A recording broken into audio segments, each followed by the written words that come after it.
Bonsoir Renaud et merci pour votre question. En premier lieu, et je pense qu'une personne un tant soit peu éclairée me rejoindra, on ne peut pas accorder beaucoup de crédit aux horoscopes que l'on peut trouver dans les journaux, les magazines ou sur Internet.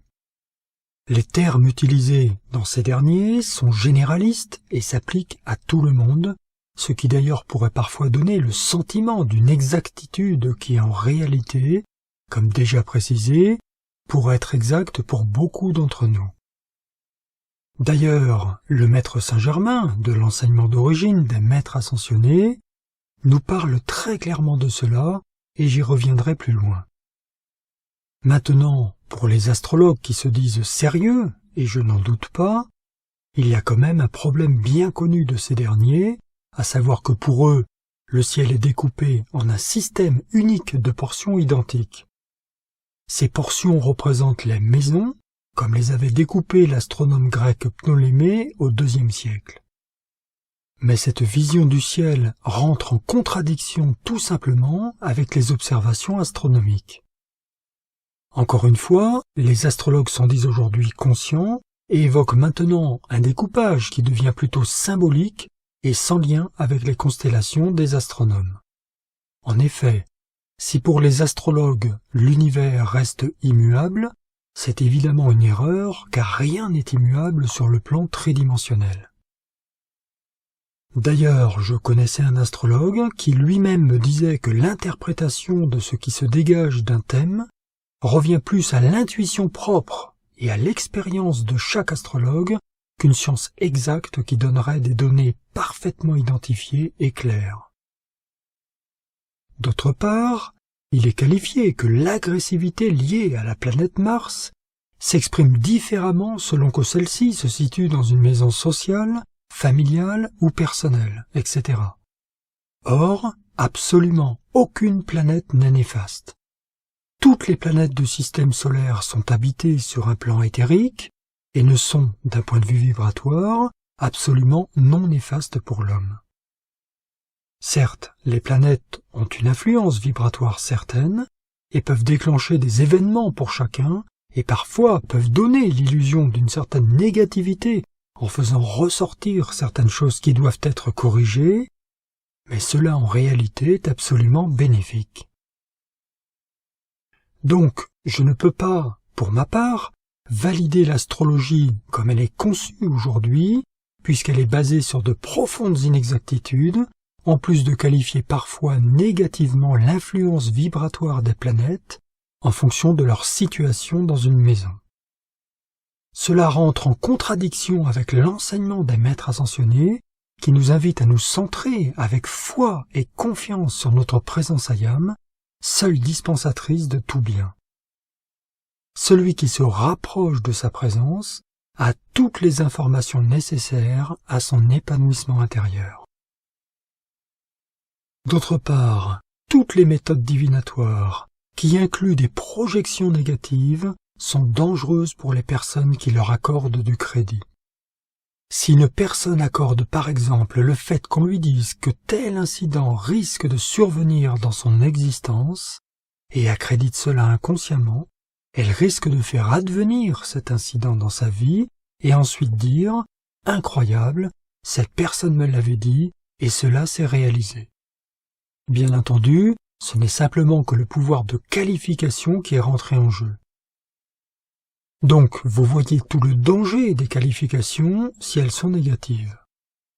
C'est comme un certain tarot, sans vouloir froisser qui que ce soit, où certaines cartes sont absolument innommables et qualifient d'une façon extrêmement négative des événements à venir dans sa vie.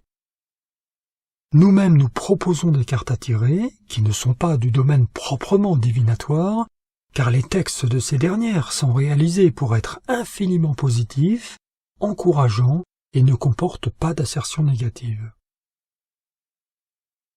Vous comprenez bien que vous êtes, avec votre présence divine, votre moi supérieur, seul maître de votre destin. Certes, en fonction des caractéristiques karmiques de chacun, il peut en effet arriver certains éléments désagréables. Mais si une personne est en connexion avec sa présence qui se manifeste souvent par sa petite voix intérieure, par l'intuition, et parfois de façon beaucoup plus claire, les retours karmiques peuvent être évités, d'autant plus si l'on fait sérieusement un travail régulier de lumière sur soi.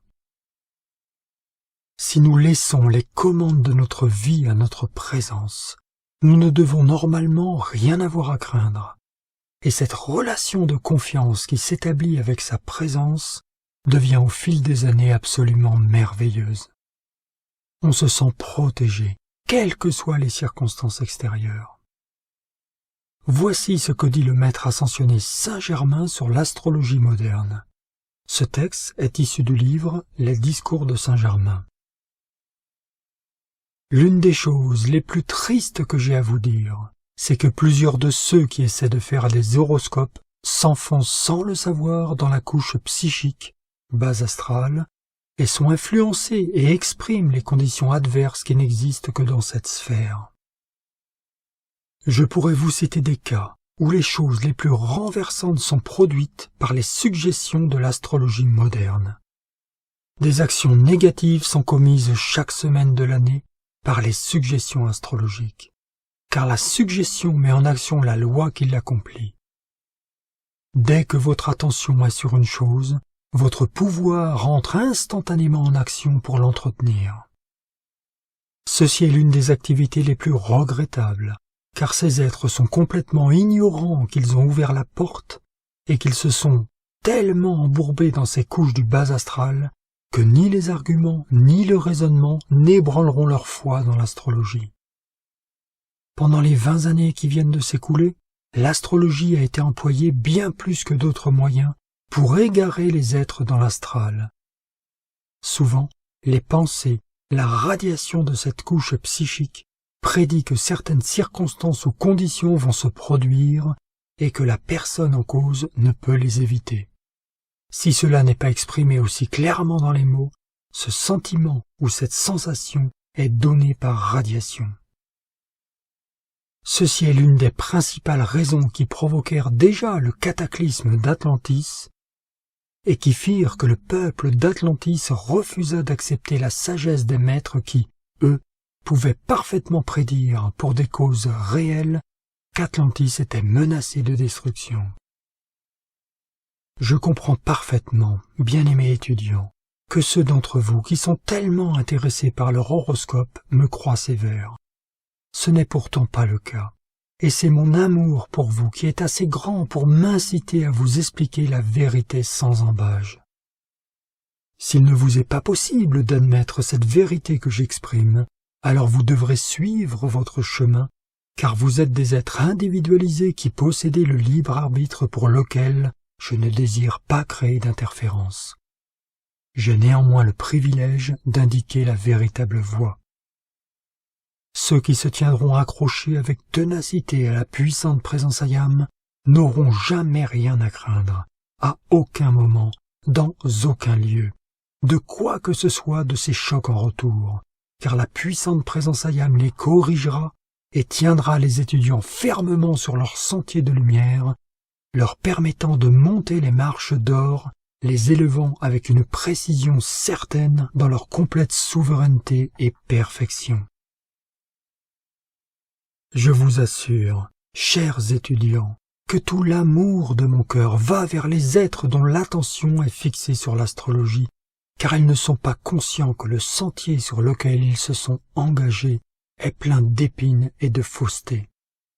C'est alors seulement lorsqu'ils expérimenteront le retour de leurs expériences qu'ils crieront de tous leurs êtres « Ô Seigneur, montre-moi le chemin ». Chers étudiants qui cherchez si sincèrement la lumière, sachez que l'unique présence est votre invincible protection et que c'est la grande présence Ayam, Dieu en vous.